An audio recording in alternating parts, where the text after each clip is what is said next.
ఒక్కసారి కొమ్మూరి గోల్డ్ కి కాల్ చేయండి. తాకట్లో ఉన్న మీ బంగారాన్ని విడిపించి మార్కెట్ ప్రైస్ కి వాళ్ళు కొనుక్కుని మిగతా డబ్బులు మీకు ఇచ్చేస్తారు. నమస్తే, వెల్కమ్ టు అవర్ ఛానల్. నేను అనిత.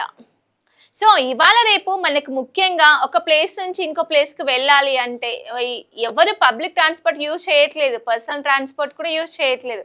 క్యాబ్లో అయితే సెక్యూర్గా ఉంటాము, మనం అనుకున్న ప్లేస్కి రీచ్ అవ్వచ్చు అని చెప్పేసి ఓలా, ర్యాపిడో, ఊబర్ లాంటి వెహికల్స్ మనం బుక్ చేసుకుంటాం. అయితే అసలు ఏంటి దీని గురించి మాట్లాడుకుంటున్నాం అనుకుంటున్నారా? నిజం చెప్పాలి అంటే శంషాబాద్ ఎయిర్పోర్ట్కి రెగ్యులర్గా ఇండిగో ఎంప్లాయ్ అయినటువంటి ఒక అమ్మాయి క్యాబ్లో వెళ్తోంది. రోజులాగానే ఈ రోజు మార్నింగ్ 6 o'clock కూడా ఎయిర్ ఇండియా ఎంప్లాయ్ సిబ్బంది అయినటువంటి ఆ అమ్మాయి ర్యాపిడో క్యాబ్ బుక్ చేసుకుంది. అయితే వెళ్ళే మార్గ మధ్యలో డ్రైవర్ ఎవరైతే ఈ డ్రైవర్ వచ్చేసి క్యాబ్ వచ్చేసి ఎస్ఆర్సి వెండర్ కంపెనీకి చెందినటువంటి ఎయిర్పోర్ట్లో ఉన్నటువంటి కొన్ని కంపెనీస్, కొన్ని క్యాబ్స్ అక్కడ ఉంటాయి. అదే క్యాబ్ ఒక 2-3 సార్లు కూడా తనని కూడా పికప్ చేసుకోవడం జరిగిందంట. అదే నేపథ్యంలో ఈ రోజు మార్నింగ్ కూడా తను పికప్ చేసుకొని వెళ్ళే రూట్లో మేడం ఇక్కడైతే కొంచెం ట్రాఫిక్ ఉంటుంది, సో మనం ఈ రూట్లో వెళ్దాము, తొందరగా మీరు అనుకున్న డెస్టినేషన్కి రీచ్ అవ్వచ్చు మనం అని చెప్పేసి ఆమెను కన్విన్స్ చేసి, అంటే అలోన్ ప్లేస్కి, అంటే ఎవరు నిశ్శబ్దంగా ఉన్న ప్లేస్కి, ఎవరు తిరగని ప్లేస్కి ఆమెను తీసుకెళ్ళడం జరిగింది. ఆమెకు సీన్ అర్థమైపోయి తను కేకలేయడం, అంటే అత్యాచార యత్నం చేయబోయాడు. ఎవరి driver? Prashant, cab driver Prashant. ఇతను ఇంతకు ముందు కూడా 2-3 సార్లు వేరే వాళ్ళతో కూడా మిస్బిహేవ్ చేశాడని కూడా తన ప్రొఫైల్లో ఉంది. సో అలాంటి వాళ్ళు మళ్ళీ ఎందుకు ఆ వెండర్ కంపెనీ యొక్క ఎందుకు రన్ చేస్తుందో తెలియట్లేదు. తనతో కంటిన్యూషన్ క్యాబ్ డ్రైవర్గా. సో కట్ చేస్తే ఏంటి అంటే తను ఆ నిర్మానుష ప్లేస్కు తీసుకెళ్లి అత్యాచార ప్రయత్నం చేశాడు. ఆమె కేకలు, అరుపులు అలా చేయడం వల్ల మొత్తానికి వాడు నిందితుడు ఎవడైతే ఉన్నాడో తను పారిపోవడం జరిగింది. ఆమె ఇమ్మీడియట్గా శంషాబాద్ ఎయిర్పోర్ట్కి వెళ్ళి అక్కడ ఉన్నటువంటి పోలీసు వాళ్ళకు జరిగిన విషయం చెప్పడం వల్ల వాళ్ళు కేసు నమోదు చేసుకొని, అంటే సమీప పోలీస్ స్టేషన్లో కేసు నమోదు చేసి నిందితుడిని పట్టుకోవడానికి, అంటే తను పరారీలో ఉన్నారు, ఎంక్వైరీ స్టార్ట్ చేశారు. అసలు కట్ చేస్తే ఏంటి అంటే నిజంగా ఇవాళ రేపు మనం వెళ్తున్న క్యాబ్లో మనల్ని తీసుకెళ్తున్న మనిషి మనల్ని అంటే సెక్యూర్గా, సేఫ్టీగా తీసుకెళ్తున్నాడా? అంటే చాలా వరకు మనం ఎలా నమ్ముతామంటే, ఇప్పుడు ఏమైనా క్యాబ్ బుక్ చేసుకుంటే తను ఎవరైతే డ్రైవర్గా వస్తున్నాడో తన ప్రొఫైల్, తన ఎవ్రీథింగ్ డీటెయిల్స్, కేవైసీ డాక్యుమెంట్తో సహా ఆ కంపెనీలో ఉంటుంది. వాళ్ళు ఏం చేయడానికి వీలు లేదు, సో ప్రొటెక్షన్గా మనం తీసుకెళ్తారు, మనం అనుకున్న డెస్టినేషన్కి రీచ్ చేస్తారని కూడా అనుకుంటాం. కానీ ఇలాంటివి ఇవాళ ఒక్కరోజు ఈ అమ్మాయికి ఒక్కదానికి జరిగిన విషయం కాదు, చాలా జరుగుతున్నాయి. ఫర్ ఎగ్జాంపుల్ మనం ప్రీవియస్గా ఒక ఫ్యూ మంత్స్ బ్యాక్ చూసుకుంటే తిరుపతిలో 18 years ఏజ్ ఉన్నటువంటి ఒక అమ్మాయి ఫార్మా కాలేజ్ చదువుతుంది. తను ఇంకొక హాస్టల్ నుంచి ఇంకో హాస్టల్కి షిఫ్ట్ అయ్యే నేపథ్యంలో ర్యాపిడో ఆటో బుక్ చేసుకుంది.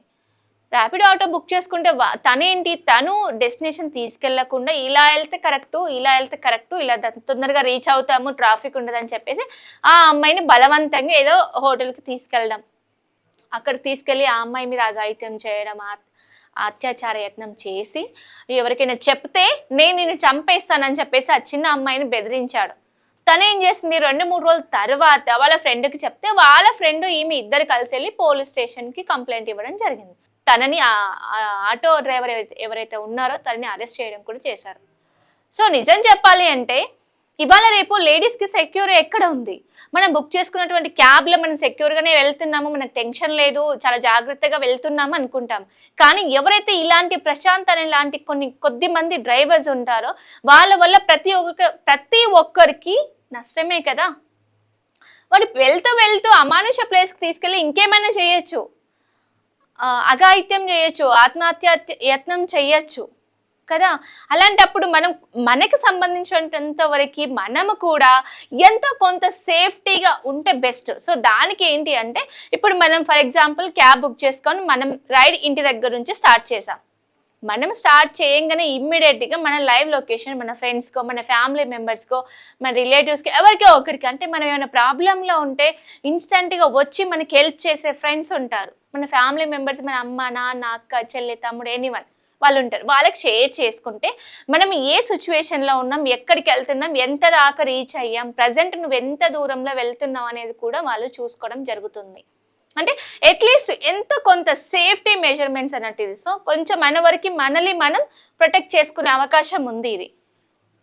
సో ఇలాంటివి ఒకటి కాదు, రెండు కాదు, చాలా జరుగుతూనే ఉన్నాయి. ఎక్కడ చూడు ఇలాంటివే అత్యాచారాలు.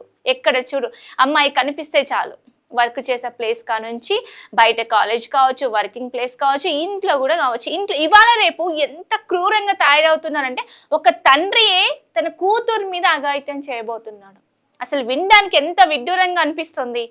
ఫర్ ఎగ్జాంపుల్ చూసుకుంటే లాస్ట్ మంత్ అనుకుంటా మదర్ మీద అత్యాచార యత్నం చేయబోయాడు ఒక అతను కొడుకు. అసలు అంటే ఆడవాళ్ళకి ఇంట్లో ప్రొటెక్షన్ లేకుండా పోయినప్పుడు ఇంకా సొసైటీలో ప్రొటెక్షన్ ఎలా ఉంటుంది? సో దీని గురించి మన గవర్నమెంట్ కూడా ఏమైనా స్కీమ్ తీసుకురావాలి అంటే ఏదో కొంచెం అంటే కొన్ని స్కీమ్స్ తీసుకొచ్చి ఇంప్లిమెంట్ చేయాలి అని మనం అనుకుంటే, సో ప్రీవియస్గా చూసుకుంటే లేడీస్కి ఏమైనా క్యాబ్ బుక్ చేసుకుంటే లైక్ ర్యాపిడో బైక్ అలాంటివి బుక్ చేసుకుంటే లేడీస్ బుక్ చేసుకున్నప్పుడు లేడీస్ రైడే వస్తుంది. అది మనం లాస్ట్ టైం కూడా మాట్లాడుకున్నాము. 3 months వాళ్ళే ట్రైనింగ్ ఇచ్చి జాబ్ కూడా వాళ్ళే ప్లేస్మెంట్స్ కూడా మన గవర్నమెంట్ తీసుకురావడం జరుగుతుంది. సో ఇలాంటివి వస్తే కనుక ఎంత కొంతవరకు లేడీస్కి సేఫ్టీ అని చెప్పుకోవచ్చు. సో ఏంటి అంటే ముఖ్యంగా ఇలాంటివి నెక్స్ట్ జరగకుండా ఉండాలి అంటే సేఫ్టీ మెజర్స్ మనం కూడా మనకు తోచినంత వరకు లైవ్ లొకేషన్ షేర్ చేయడము, లేకపోతే సో అండ్ సో ప్లేస్లో వెళ్తున్నా అని చెప్పడము, వేరే వాళ్ళకి మన వాళ్ళకి కాల్ చేసి మాట్లాడుకోవడం. సో ఇలా చేస్తే బెస్ట్ ఉంటుంది. అంతేగాని తనకి నచ్చిన ప్లేస్లో వెళ్ళాలి, అటు వెళ్తే ట్రాఫిక్ ఉంటుంది, ఇటు వెళ్తే షార్ట్ కట్ అవుతుంది అని చెప్తే ఎవరిని మాటలు నమ్మకండి. అలా వెళ్ళాల్సిన అవసరం లేదు, మేము రెగ్యులర్గా ఇదే రూట్లో వెళ్తాము, నువ్వు మెయిన్ రోడ్ మీ నుంచి వెళ్ళు. అవసరమైతే 10 minutes కాకపోతే ½ hour లేట్ అవ్వని, ట్రాఫిక్ ఉన్నా పర్లేదు, కానీ పబ్లిక్ వెళ్ళే ప్లేస్లోనే వెళ్ళండి అని తనకి కూడా చెప్పండి మీరు. ఎందుకంటే కొద్ది మంది మంచి వాళ్ళు ఉంటారు, కొద్ది మంది నెగిటివ్స్ ఉంటారు. పాజిటివ్ ఎంత ఉంటుందో నెగిటివ్ కూడా అలానే ఉంటుంది. సో మనం మ్యాక్సిమం పాజిటివ్ వేలో వెళ్ళడానికి ట్రై చేయాలి. అందరూ వెళ్ళే దారిలో వెళ్తే మనకి ఏమైనా అయినా చుట్టుముట్టు ఉంటారు కాబట్టి వాళ్ళు చూసుకుంటారు. సో కొద్ది వరకు ఇలాంటి అఘాయిత్యాలను మనకు కూడా కొంచెం అరికట్టవచ్చు. సో మనం కూడా ఇప్పుడు ఇంతకుముందు మాట్లాడుకున్నట్టు లైవ్ లొకేషన్ షేర్ చేసుకోవడం వల్ల ఎంత కొంత అయితే మన సేఫ్టీ మూడ్లో ఉంటాం. సో ఇదండి ఇవాల్టి న్యూస్. ఇలాంటి లేటెస్ట్ అప్డేట్స్ కోసం చూస్తూనే ఉండండి మనం టీవీని.